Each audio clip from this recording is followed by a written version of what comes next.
Regardless of the situation, the most valuable resource you possess after food, water, and shelter are the skills you can bring to bear to survive and help others to survive.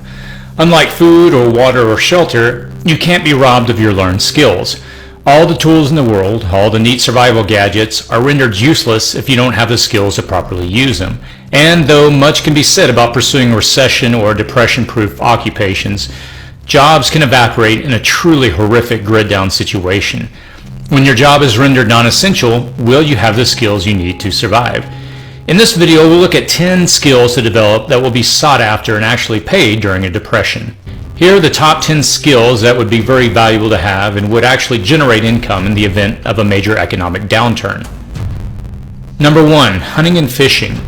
Perhaps one of the oldest skills, hunting and fishing, puts meat on the table. Most people today are heavily reliant upon the meat and fishing industries to put protein on their plates. Industrial meat and fishing production have introduced a wide range of toxins to our table as well. From E. coli to high levels of mercury in our seafood, our overdependence on industrial sources of meat is a fragile source when health is also at stake.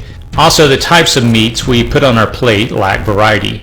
There are hundreds of chicken breeds in existence, for example, yet industrial farming only produces a few.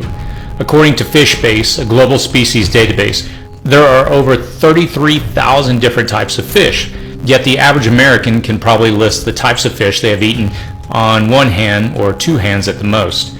It's great to have an emergency fishing line and hook in your tackle, but will you know how to use them when the time comes? Have you ever processed meat for your own table?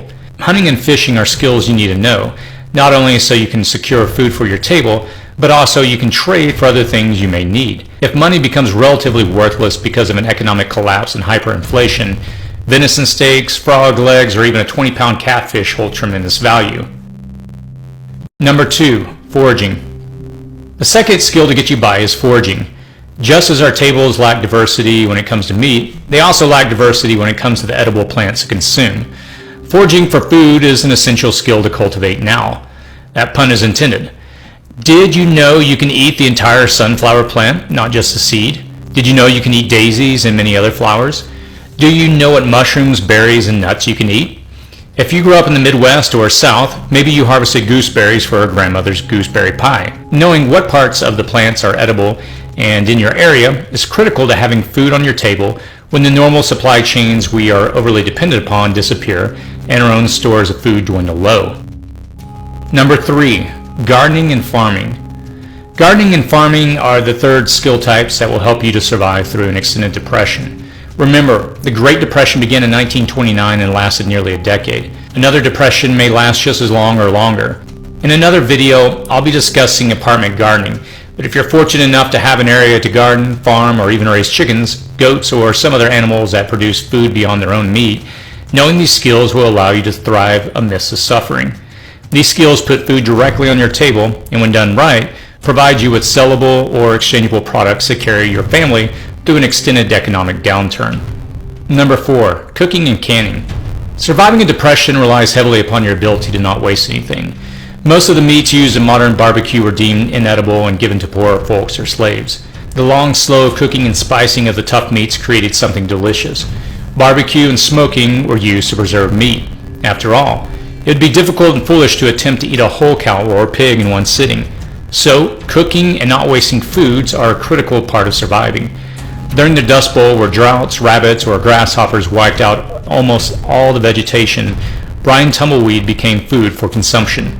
Russian thistle or tumbleweed grew rampantly during this period, one of the few plants that could survive the harsh conditions. People became so desperate that they started to brine the tumbleweed, rendering it edible. Our overdependence on the pre-processed, pre-cooked food supply sources will make it very hard for many in a post-collapse environment.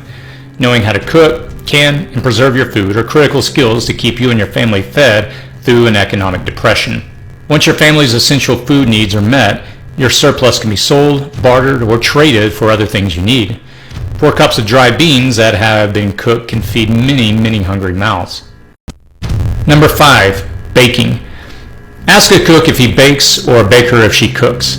The fact that baking is a skill all in and of itself can't be lumped in with cooking. Baking is a science that requires some exact measurements and precise temperatures and time. It's not a skill you can just instantly pick up. which is why you need to practice it before you really need it. Having just one bread loaf recipe or one cookie recipe won't be enough to get you through a significant economic downturn. What will you do when flour isn't available, or butter, or milk? You should know how to make flour from other sources like acorns, chickpeas, or rice. Explore old recipes. Know how to make hardtack and not just a loaf of white bread. Try out other recipes now before you absolutely need to. Number 6, sewing, knitting, crocheting, braiding, and knot tying.